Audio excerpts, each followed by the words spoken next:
Hi అండి. Welcome back to my channel Vasumathi kitchen. So అందరికీ రథసప్తమి శుభాకాంక్షలండి.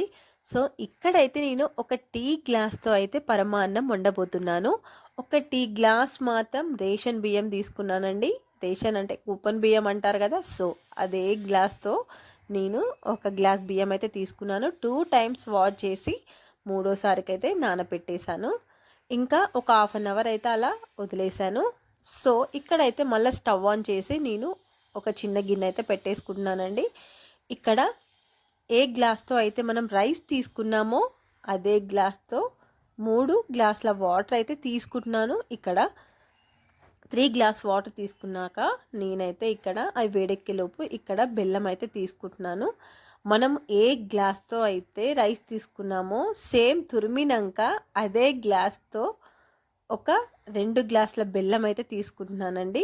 అలాగే గ్లాస్‌న్నర పాలు కూడా సేమ్ గ్లాస్, ఆ గ్లాస్తో అయితే నేను పాలు కూడా కొద్దిగా వాటర్ వేడెక్కాక అందులో అయితే పాలు కలిపానండి.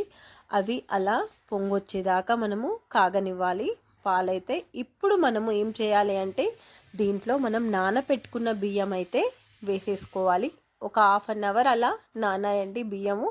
సో అలా పొంగి వచ్చాక రైస్ అయితే అందులో వేసేసాను. వేసుకొని ఒకసారి కలుపుకొని అయితే దాన్ని మీడియం ఫ్లేమ్లో పెట్టి మనము కుక్ అవ్వనివ్వాలి. ఈలోపు బెల్లం తురుము అయితే తురుముకున్నాను. సో ఇక్కడైతే ఆల్మోస్ట్ ఒక 40% అయితే ఉడికిపోయిందండి రైసు. ఇక్కడ మనం ఇప్పుడు బెల్లాన్ని అయితే వేసుకోవచ్చు. ఎందుకు అంటే బెల్లం కూడా యాడ్ అయ్యాక మనకు ఇంకా చాలా బాగా వాటర్ లాగా అవుతుంది.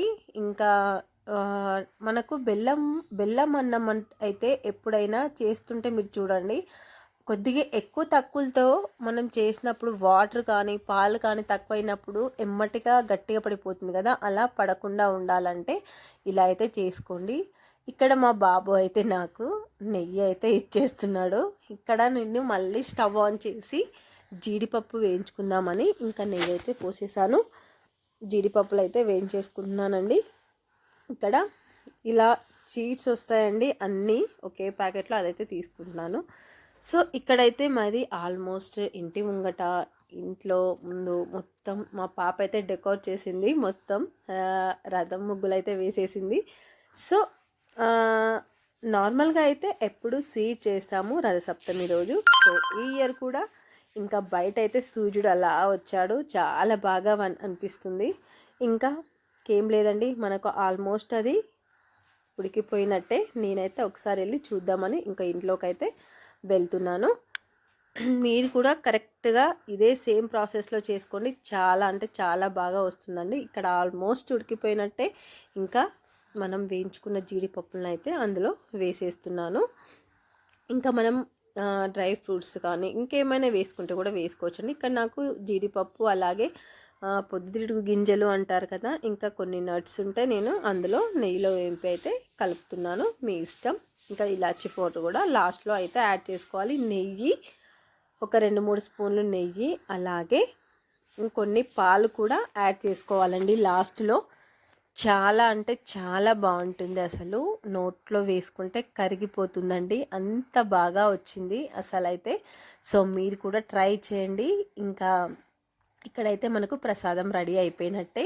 ఇంకా నేనైతే ఇది దేవుడికి ప్రసాదంగా పెట్టాలనుకుంటున్నాను కాబట్టి ఇక్కడ ఒక కప్లో అయితే నేను పరమన్నాన్ని తీసుకుంటున్నాను. చూడండి, ఒక 5 మినిట్స్ మనం మూత పెట్టి వదిలేసాక చూడండి ఎంత జ్యూసీగా ఉందో. సో మీరు కూడా పర్ఫెక్ట్ కొలతలతో అయితే చేసేసేయండి. నేను టీ గ్లాస్ బియ్యం మాత్రమే తీసుకున్నాను, చూడండి ఎంత క్వాంటిటీ అయ్యిందో. సో ఎక్కువగా చేసుకున్నా కూడా ఎందుకోనండి టేస్ట్ అనిపించదు, తక్కువ చేసి అయితే చూడండి చాలా బాగుంటుంది. సో ఇక్కడైతే నేను దేవుడికి నైవేద్యంగా పెట్టేయబోతున్నాను. సో ఇంకెందుకు ఆలస్యం, మీరు కూడా చకచక ఒక్కసారి అయితే ఇలా ఎప్పుడైనా ప్రసాదంగా చేయాలనుకుంటే ఇలా ట్రై చేయండి, చాలా అంటే చాలా బాగుంటుంది. సో వన్స్ అగైన్ అందరికీ హ్యాపీ రథసప్తమి అండి. సో ఇక్కడైతే నా దీపారాధన అయిపోయి ప్రసాదం అయితే నైవేద్యం దేవుడికైతే పెట్టేశానండి. సో మరి మంచి వీడియోతో మళ్ళీ మీ ముందుకైతే వస్తాను. సో థ్యాంక్స్ ఫర్ వాచింగ్ అండి. సో సబ్స్క్రైబ్ చేసుకొని వాళ్ళు ఖచ్చితంగా సబ్స్క్రైబ్ చేసుకోండి. థ్యాంక్స్ ఫర్ వాచింగ్ అండి. సో మళ్ళీ వీడియోతో మళ్ళీ కలుద్దాం. సో బాయ్ బాయ్ అందరికీ. మళ్ళీ మంచి వంటతో మీ ముందుకైతే వస్తాను. Bye bye.